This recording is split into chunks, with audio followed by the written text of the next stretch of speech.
look at all your little Sundance babies coming together and making X-Files. You just wrapped on X-Files, right? Yes, I did. So you're working with Ryan Coogler.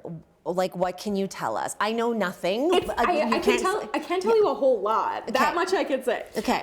Things are still very much under wraps. Tantoo Cardinal was also in it. I saw her at the Indigenous Screen Summit, and I shouted her out from on stage, and I was like, "What are you doing here? You were literally on set yesterday, wrapping things out." But it was such a special project, and one that I like cannot wait for people to see. I think we were all just geeking out on set being like, I can't believe we're able to do this, that we're back in this world. There were even some people who had worked on the set behind the scenes on the crew who had worked on the original X-Files series back in Vancouver. And your role is, I know you can't say much, but your role is major. You said it, not me. So, you know, it's the X-Files of it all, but it's Ryan Coogler, who has taste. Yeah. And like works with majors. And you're on the roster of majors. Listen, I was geeking out every single day we were on set, even when we go into the production office and you see the cast list now who we can talk about, who've been announced, but like Madigan, Steve Buscemi, like all of these legends and icons was just so cool. And what was especially nice was that I got to go in Himesh Patel as number 2 on the call sheet. He is playing one of the agents, and we actually already knew each other because we both went to the Sundance Screenwriters Lab before, and so had Ryan Coogler, and so we had to get together and like take a behind the scenes picture to send to Michelle Satter, who is the head of the Sundance Institute, and be like, look at all your little Sundance babies coming together and making X-Files.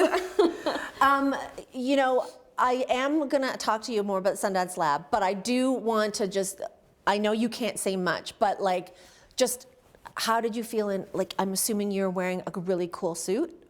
I can't tell. I think if I reveal the costume, it'll reveal more about my character. Okay, got it. And those revealings cannot happen just yet. Okay. As much as I want them to. Let's go to the synergy then between the three of you. You mentioned Sundance Lab. So you were a fellow last year. Yes, so in 2024, I was a part of the Screenwriters Lab with Himesh, and then in 2025, which was last summer, I was a part of the Directors Lab. And that was, I mean, it's like filmmaker summer camp. And it's so special. I'm just going to name drop for you, but like people who've come out of the lab are Ryan Coogler, Paul Thomas Anderson, Chloe Zhao. Yeah. Right? So these are Oscar-winning directors. Really wild, really wild. And now you are in the cohort, you know, those are your fellow alumni. I guess so. It's really cool to see so many people who've come through the lab, and also so many of the fellows in my year who are now going to picture and making their features. And it's like, it just reinvigorates you with new energy to help tell this story and get it made, because making indie film is always incredibly challenging, and it just takes such a drive, but then also such a community to make it happen. And then getting to be a part of that community with the Sundance Institute has just been like so dreamy. So you talked about screenwriting, directing, and so it's called Heist U, right? High Steel. Okay, High Steel. High Steel, yes. Okay, High Steel. So tell us about when we can enjoy this. I am still... Your directorial debut. Yes, High Steel will be my directorial debut. I'm still working in development, but I'm going to announce producers who I'm working with soon. I'm going to start getting funding together with the hopes of shooting around this time next year. But it is a feature film that follows an ironworker set in the 1990s as he commutes back and forth between Ganawage, which is the res that I grew up on, and Manhattan, where he works 60 stories above the ground. And a lot of people don't know this, but there's a huge, extensive history of Mohawk ironworkers building Manhattan. And I come from a long line on both sides of my family. My dad wasn't an ironworker, but my grandfathers on both sides were, great-grandfathers. I have cousins and uncles and people who do that trade. So there's such a sense of pride in New York and that skyline. But it's a wholly original idea, one that I've been working on pre-Reservation Dogs that I put to the side while I was focused on working on that series and in the writer's room for that project. And so I was like, I'm going to come back to this when I'm ready, and I'm feeling really ready. I can't wait to watch your work from behind the camera, like as Etalk has been like following your career. And you know, I hear a lot of creatives say, if it doesn't scare me, I don't want to do it. And so I want to ask you that question before you start so that we can kind of bookmark this journey for you, right? So talk to me about how you're feeling. Is that true for you? If it doesn't scare you, then why bother? Like, you know, that's 100% right. I mean, even whether it's working on X-Files where you're like, oh my God, I'm working with people who I've respected for so long, who I'm such a fan of. So it's intimidating in that respect, getting to work on that project, but it just makes it so much more meaningful because you're like, whoa, I got to work with these people. Yeah. And similar can be said with directing. And I know a lot of people think that acting is really vulnerable. You bear a lot on camera, emotionally, physically.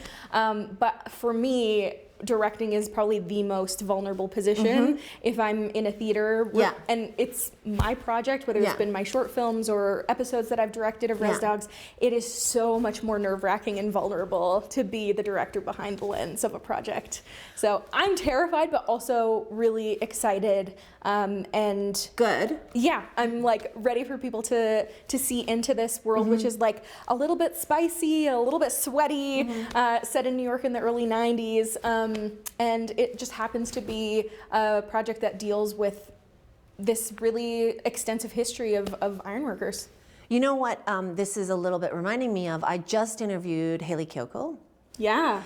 And her first film, feature I Like film. Girls. Girls Like Girls. Girls Like Girls. Right.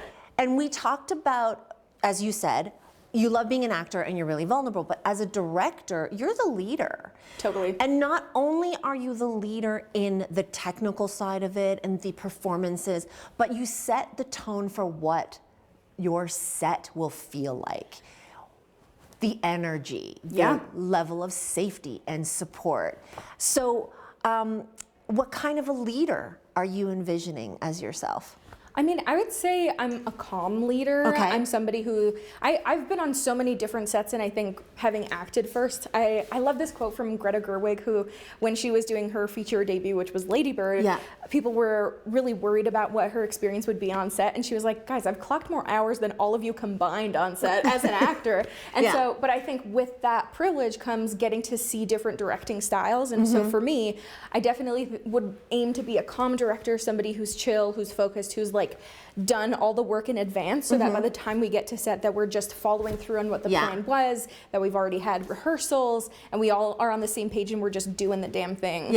But yeah, also like having fun and bringing people into my community. I would love to shoot in Gunawaga, where I was born and raised, and what this film is also a love letter to. Yeah, I love that, and I can't wait. I mean, I think that's part of what your work is going to be intangible in many ways too, right? And as you know. No, totally. One of the pages I'll take out of Sterling Harjo's book, who was the showrunner from Res Dogs, I loved how he really broke down the hierarchies of film sets. Usually you have above the line, you have producers and cast who eat first because they have to go back to set, and then you would have background performers who would eat last, and he just took all of that and shattered it and was like, elders eat first, you're in Indian country now, you're in our communities, this is how we do things, and like film hierarchy be damned. And so I love that, and I'm like, okay, Mr. Harjo, I will be taking a page out of that book. Well, finally, I mean, you do a lot. So my final question for you is, you are going to be directing. You just wrapped on an acting role. Yes. I know you also have a Substack, and you're writing essays. I am, yeah. And they're very thoughtful, provocative essays. Thank you. I spent some time really digesting your essay about Buffy St. Marie and Sasheen Little Feather. Yes, right. And, I'm not going to say the word because in your essay there are people who are not supposed to, I'm not entitled to say that word. Sure. But I felt really moved, and it made me sit down and think about who gets to participate in the conversation and who should be listening. When you're writing for Substack, finding whatever time you have as an essayist, what do you get out of that outlet?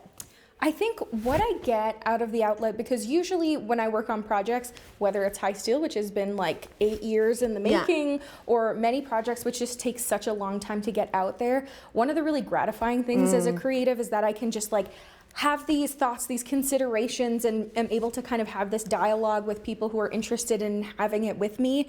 And then I have an instant gratification that I can release it out into the world. It's not a graphic novel that I'm working on that'll be coming out in 2+ years. It's like, it's more immediate and can be having conversations of what's currently being discussed and talked about. And so for me, that's just something that like is exciting and intriguing for me, but it's also a way where I really do feel like I can connect with people. And if you talk about vulnerability, I feel like right next to directing, that writing personal essays also feels really vulnerable, because this is the first time that I am writing in my voice as me. Like even directly. As a screenwriter, you're writing characters. Exactly. Yeah. I'm as an actor, I'm speaking somebody else's words. As a screenwriter, I'm writing through fiction. Whereas this, I'm like, this is just me and my thoughts in my writing and these different nuanced considerations. And I think that's something that I'm hoping people take away, is that they're able to receive these different nuances and are able to consider things in a new way,